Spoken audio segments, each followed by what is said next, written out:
મહુવા શહેરમાં મોટી મિસાલ આપતું અને રોજના 1000થી વધારે લોકોને વિના મૂલ્યે ભોજન આપતું ભૂખ્યાને ભોજન સેવા યજ્ઞ ટ્રસ્ટ ભાવનગર જિલ્લાના મહુવા શહેરમાં આવેલું એક એવું ટ્રસ્ટ જે છેલ્લા 11 વર્ષથી વિના મૂલ્યે કોઈ પણ નાત જાતના ભેદભાવ રાખ્યા વગર રોજના 1000થી વધારે લોકોને ભોજન આપી રહ્યું છે.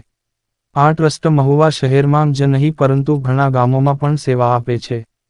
તેમની કુલ 4 ગાડીઓ છે, જે પૂરા મહુવા શહેરમાં ફરી જરૂરિયાતમંદોને તેમના સ્થળે શુદ્ધ સાત્વિક ઉચ્ચકોટીનું ભોજન પહોંચાડી ભગીરથ સેવા પૂરી પાડે છે. એ જ રીતે કોઈ દર્દીઓ હોય તેમને વિના મૂલ્યે સવાર સાંજના ભોજન આપે છે.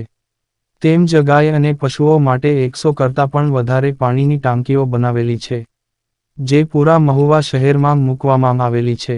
લોકોને ખૂબ જ સારું અને સ્વાદિષ્ટ ભોજન મળી રહે તે માટે પ્યોર શીંગ તેલનો ઉપયોગ કરવામાં આવે છે. અહીંના દાતાઓ દ્વારા પણ ખૂબ જ દાન આપવામાં આવે છે. ભોજન સાથે મિષ્ટાન પણ આપવામાં આવે છે. પક્ષીઓ માટે ચણ, દાણા પણ નાખવામાં આવે છે. આવી રીતે ખૂબ જ ઉમદા કામગીરી આ ટ્રસ્ટ દ્વારા કરવામાં આવે છે. તમામ લોકોએ પણ આ ટ્રસ્ટ સાથે જોડાઈ એક સારા કામ માટે સાથ સહકાર આપી માનવતાનું ઉદાહરણ પૂરું પાડવું જોઈએ. તારક ચિહ્ન રિપોર્ટ ઇકબાલભાઈ સોરઠિયા મહુવા ભાવનગર સાથે રિપોર્ટર રવિ તરબદા વડોદરા. આપનું નામ શું છે દાદા? મારું નામ જસુભાઈ ધોળકિયા. આપની સંસ્થાનું નામ? મારી સંસ્થાનું નામ ભૂખ્યા અને ભોજન સેવા યજ્ઞ ટ્રસ્ટ મહુવા, એ રીતનું અમારી સંસ્થાનું નામ છે. સંસ્થાની કામગીરી શું છે? સંસ્થાની કામગીરીમાં તો અમારે ઘણી પ્રકારની સેવા કરીએ છીએ, પણ એમાં મેઇન સેવા ફરતું અન્નક્ષેત્ર ચલાવીએ છીએ, જેમાં દરરોજ 1000 માણસ આસપાસની રસોઈ બને અને બધાને નિઃશુલ્ક જરૂરિયાતમંદને ફ્રીમાં બધાને જમાડીએ છીએ. પછી ઘણી બીજી સેવા તો ફરતું અમે પાણી કેન્દ્ર શરૂ કર્યું છે. આખા ગામમાં અમારી લારી ફરે કે જે લોકો અને એ પાણી એવી રીતે બનાવ્યું છે કે એમાં ઠંડા મટકાનું જ પાણી અંદર મટકા મૂકેલા છે અને એનું બહુ શુદ્ધ અને સરસ ઠંડુ પાણી બને અને એ લોકો એનો બહુ સેવાનો લાભ લે. પછી ઘણી બીજી સેવા છે કે સવારે અમારે 6 થી 8 મૂંગા પશુ પક્ષી માટેનું ભોજન શરૂ કર્યું છે હમણાંથી, જેમાં દરેક કૂતરાને લાડવા, કબૂતર હોય અને ઘઉં, પછી ઝાડ બધા વૃક્ષો હોય એમાં ઓલા ખિસકોલા બધા હોય અને રોટલી કેરી જે ખાય એમાંથી બનતી જાય સેવા થાય છે. પછી ઘણી બીજી એક સેવા છે કે જે દિવસે કોઈને કે નાના બાળકનો જન્મ થયો હોય ને અને એવા પરિવારને કાંઈ સુખડી કે શીરાની કાંઈ જરૂરિયાત હોય તો અમે ચોખા ઘીની રાબ, શીરો કે સુખડી, મસાલાવાળી સુખડી બનાવીને અમે સંસ્થામાંથી આપીએ છીએ વિના મૂલ્યે. સંસ્થા કેટલા વર્ષથી કાર્ય? સંસ્થા તમારી કેટલા વર્ષથી આ કાર્ય? અમારી સંસ્થાને 11 વર્ષ થયા. 11મું વર્ષ ચાલે છે. પછી બીજી એક સેવા છે શ્રદ્ધાંજલિ ભોજન અમે આપીએ. જે દિવસે કોઈના સ્વજન ગુમાવ્યો અને મરણ થઈ ગયું કોઈના ઘરે, શમશાનથી પરત આવે પછી આખું ઘર અસ્તવ્યસ્ત હોય, બધા આમ કોઈ બધા રોકકળ એવું બધું હાલતું હોય. તો એવા પરિવાર કોઈના ઘરેથી ફોન આવે અમારે 25-50-100 માણસની રસોઈ જોઈએ તો અમે વિના મૂલ્યે અમને ઘરે આપી આવી પહોંચાડી, જે કાંઈ વ્યવસ્થા હોય સારી રસોઈ એને પહોંચાડી. પછી વિદ્યાર્થી રાખીએ છીએ અમે, ગામડાના વિદ્યાર્થી એને નિઃશુલ્ક, અહીં 1 રૂપિયાનો ચાર્જ લેવાનો નહીં. કોલેજના વિદ્યાર્થી છે બધા. અને કેટલા હશે અંદાજે? 6 વિદ્યાર્થી છે અત્યારે. તો આ વેકેશન છે એટલે બધા પોતાના વતનમાં ગયા છે એટલે રહેવાની જમવાની બધી સુવિધા આપે? હા, રહેવાની અહીં બધી ટોટલ ચા પાણી નાસ્તો, રહેવું, ચા પાણી નાસ્તો બધું અહીં, જમવું કરવું, શું બેસું બધું આવીને. અને એની પાસે 1 રૂપિયો પણ લેવાનો નહીં.